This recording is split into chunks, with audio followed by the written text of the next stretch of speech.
নমোऽয়ং বিষ্ণুপাদায় কৃষ্ণপৃষ্ঠায় ভূতলে শ্রীমতে ভক্তিবেদান্ত স্বামিনীতি নামিনে। নমস্তে সরস্বতী দেবে গৌরবাণী প্রচারিণে নির্বিশেষ শূন্যবাদী পাশ্চাত্য দেশতারিণে। হরে কৃষ্ণ।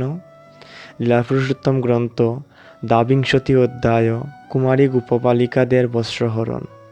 বৈদিক সংস্কৃতিতে 10 থেকে 14 বছর বয়স্কা অবিবাহিতা বালিকারা সুযোগ্য পতি লাভের জন্য শিব এবং দুর্গার পূজা করে থাকেন, কিন্তু বৃন্দাবনের অবিবাহিতা বালিকারা ইতিমধ্যেই শ্রীকৃষ্ণের রূপে মোহিত হয়ে তার প্রতি আকৃষ্ট হয়েছিলেন। হেমন্তকালের আগমনে তারা দুর্গা বা কাত্যায়নীর পূজা করেছিলেন। হেমন্তকালের প্রথম মাস অগ্রহায়ণ মাসে বৃন্দাবনের সমস্ত অবিবাহিতা গোপীরা ব্রত সহকারে কাত্যায়নী দেবীর পূজা করতে শুরু করলেন।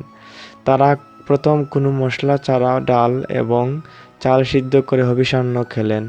বৈদিক প্রথা অনুসারে ধর্ম অনুষ্ঠান করার আগে এই হবিষান্ন খেয়ে দেহ ও মনকে পবিত্র করতে হয়। বৃন্দাবনের সমস্ত অবিবাহিতা গোপিকারা সকালবেলায় যমুনায় স্নান করে প্রতিদিন কাত্যায়নী দেবীর পূজা করতেন। কাত্যায়নী হচ্ছে দুর্গা দেবীর আরেক নাম। যমুনার মাটির সঙ্গে বালি মিশিয়ে প্রতিমা তৈরি করে তারা দেবীর পূজা করতেন। বৈদিক শাস্ত্রে নির্দেশ দেওয়া হয়েছে যে বিভিন্ন রকমের জড় পদার্থ দিয়ে দেবদেবীর প্রতিমা বা ভগবানের বিগ্রহ তৈরি করা যেতে পারে।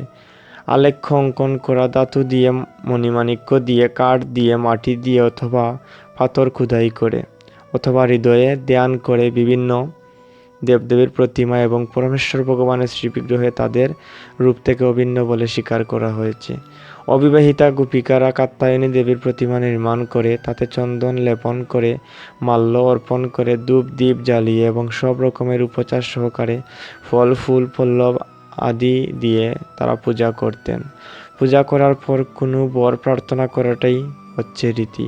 অবিবাহিতা বালিকারা গভীর আবেগের সঙ্গে কাত্যায়নী দেবীর কাছে প্রার্থনা করতেন, হে পরমেশ্বর ভগবানের পরাশক্তি, হে যুগমায়া, হে জড়জগতের অধিষ্ঠাত্রী দেবী, অনুগ্রহপূর্বক আপনি আমাকে আশীর্বাদ করুন যেন নন্দ মহারাজের পুত্র শ্রীকৃষ্ণের সঙ্গে আমার বিবাহ হয়। এইভাবে আমার প্রতিটি অবিবাহিতা গোপবালক বালিকারাই মনে মনে কাত্যায়নী দেবীর কাছে প্রার্থনা করতেন। বৈষ্ণবেরা সাধারণত কোনো দেবদেবীর পূজা করেন না। যে সমস্ত ভক্ত শুদ্ধ ভক্তিমার্গে অগ্রসর হতে চান তাদের জন্য শ্রী নরোত্তম দাস ঠাকুর কঠোরভাবে নির্দেশ দিয়ে গেছেন কোনো দেবদেবীর পূজা না করতে। তবুও ব্রজগোপিকারা যাদের কৃষ্ণ প্রেমের তুলনা হয় না, তারা এখানে দুর্গাদেবীর পূজা করতে দেখা যাচ্ছে। দেবদেবীর উপাসকেরা মাঝে মাঝে বলে যে ব্রজগোপিকারাও দুর্গাদেবীর পূজা করেছিলেন, কিন্তু এখানে আমাদের বুঝতে হবে কি উদ্দেশ্য নিয়ে তারা সেই পূজা করেছিলেন।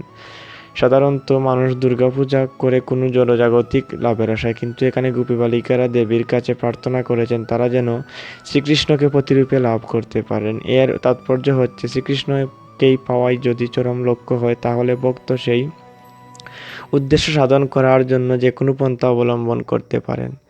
শ্রীকৃষ্ণের সেবা করার জন্য তার সন্তুষ্টি বিধানের জন্য গোপিকারা যে কোনো উপায় অবলম্বন করতে পেরেছেন। সেইভাবে এটাই হচ্ছে ব্রজগোপীদের চরিত্রের অপূর্ব মাহাত্ম্য। তারা পুরো 1 মাস ধরে দুর্গাদেবীর পূজা করেছিলেন শ্রীকৃষ্ণকে প্রতিরূপে লাভ করার জন্য। প্রতিদিন তারা প্রার্থনা করেছিলেন নন্দ মহারাজের পুত্র শ্রীকৃষ্ণের সঙ্গে যেন তাদের বিবাহ হয়। হরে কৃষ্ণ।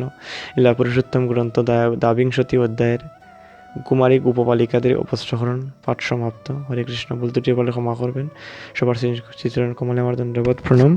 সবাই আমার YouTube channel, Facebook, Instagram like, subscribe, share, comment করে পাশে থাকবেন। ভুল ত্রুটি ক্ষমা করবেন। হরে কৃষ্ণ।